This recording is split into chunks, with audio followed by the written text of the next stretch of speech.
మాతృదేవోభవ. శ్రీరామనవమి సందర్భంగా మీ డాక్టర్ శ్రీధర్ శ్రీరామనవమి సందర్భంగా రాముని వారి యొక్క చరిత్రని ఒకసారి సూక్ష్మంగా చాలా తక్కువగా మనం వినవించుకుంటూ ఉన్నాం నాకు తెలిసిన వాటికి. అందుచేత ఇప్పుడు మనం చెప్పేది ఏంటంటే, ఆయన నామంలోనే అంత గొప్పతనం ఉందని మనం చెప్పుకోవడం జరిగింది. అది తారక మంత్రం అన్నాం, కొంతమంది రామకోట రాస్తున్నారు అన్నాం, శ్రీరామ రక్షా స్తోత్ర రహస్యాలు అవన్నీ చాలా ఉన్నాయి, అవన్నీ చేస్తూ ఉన్నారు. ఒకానొకప్పుడు కాదండి, ఒక 30 సంవత్సరాల కిందటి వరకు రాముని వారి గుడి లేనటువంటి ఒక చిన్న విలేజ్ కూడా లేదండి. అందులో భాగంగా కొంత తిరుమల తిరుపతి దేవస్థానం వారు కూడా మనకి హరిజనవాడల్లో రాముని వారి గుడి నిర్మించడం జరిగింది. చాలా ఊళ్ళల్లో హరిజనవాడల్లో కూడా రాముని వారి యొక్క ఆలయాలు నిర్మించడం జరిగింది. ఈ విధంగా ప్రపంచవ్యాప్తంగా రాములు వారి గుడి లేనటువంటి ఊరే లేనటువంటి విషయం మీకు తెలుసు. అలాగే రాముడు రామ అనేటువంటి పదం పలకటంలో ఎంత పవిత్రత ఉందో ఒక చిన్న ఉదాహరణగా మనం చెప్పుకుందామండి. ఒకానొక సందర్భంలో నారద మహర్షి అటు వెళ్ళిపోతూ వాల్మీకి అనేటటువంటి ఒక బోయవాడు ఉండేవాడు. ఆ బోయవాడు ఏం చేసేవాడు అంటే, పక్షుల్ని పట్టుకునో ప్రాణంతో కానీ, లేదా చంపి తినటం కానీ, లేదా పట్టుకుని అమ్ముకొని జీవనం కానీ సాగిస్తూ ఈ విధంగా చాలా కాలంగా అతని జీవన విధానమే పుట్టిన దగ్గర నుంచి ఆ విధంగా జరుగుతూ ఉంది.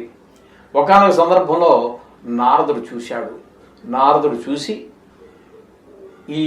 ఇతనికి ఈ బోయవానికి కొన్ని ఉపదేశాలు చేశాడు.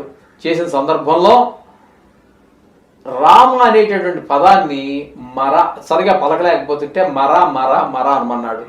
మరా అంటాం అనేటువంటి దాన్ని ప్రాక్టీస్ చేయించాడు అతని చేత. కొద్దిగా చెప్పి వెళ్ళిపోయాడు. మరా అని చెప్పి తిరగడంలో మీకేమైందంటే త్వరగా అండంలో మర అంటే రామ అయింది. ఆ విధంగా దాన్ని పలకడం ద్వారా అది చాలా గొప్ప మంత్రంగానే ఆయన భావించాడు. ఎందుకంటే అటువంటి వాళ్ళకి ఏంటంటే మూఢభక్తి ఉంటుందండి. మూఢభక్తి అనేటటువంటిది చాలా గొప్పది, చాలా గొప్పది, మామూలు భక్తి కంటే కూడా చాలా గొప్పది. ఆ విధంగా మరా అనడంలో రామ అయింది. అది తెలుసో తెలియకో ఆ విధంగా పలకడం ద్వారా ఆయన ఎంత గొప్ప కవి అయ్యాడండి. ప్రపంచం ఈరోజు ఒకప్పుడు భారతదేశానికే పరిమితమైనటువంటి రామాయణం ఈరోజు ప్రపంచవ్యాప్తంగా అయిపోయింది.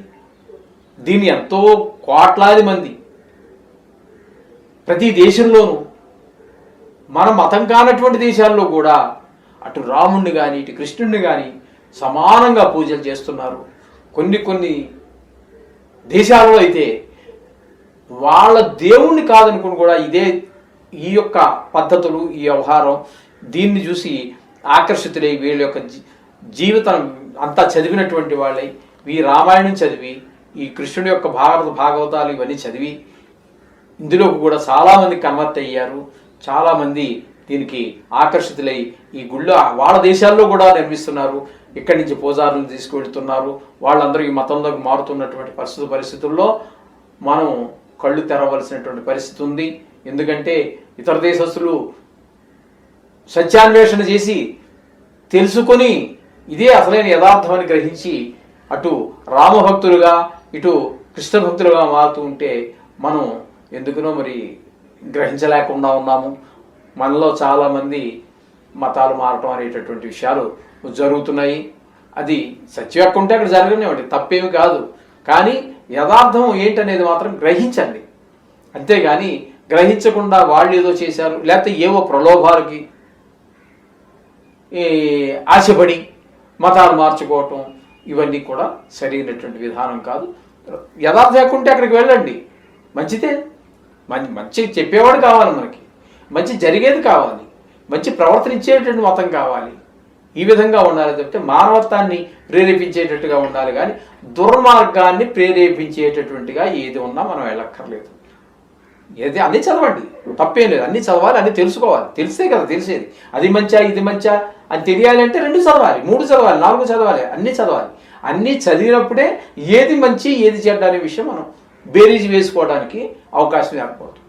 తద్వారా మనం కొంచెం మన ఏ పద్ధతిలో వెళ్తే బాగుంటుంది అని మనం నిర్ణయించుకోవడానికి మనకు ఒక దారి దొరుకుతుంది. అంచేత మీరందరూ కూడా ఆలోచించి ఈ విధమైనటువంటి నిర్ణయాలు తీసుకొని చక్కగా మంచి దారిలో నడవండి. మంచి ప్రవృత్తంతో మతం అక్కర్లేదండి, మానవత్వంతో ఉండండి, సాటివాడికి సహాయపడండి. శుభం భూయాత్.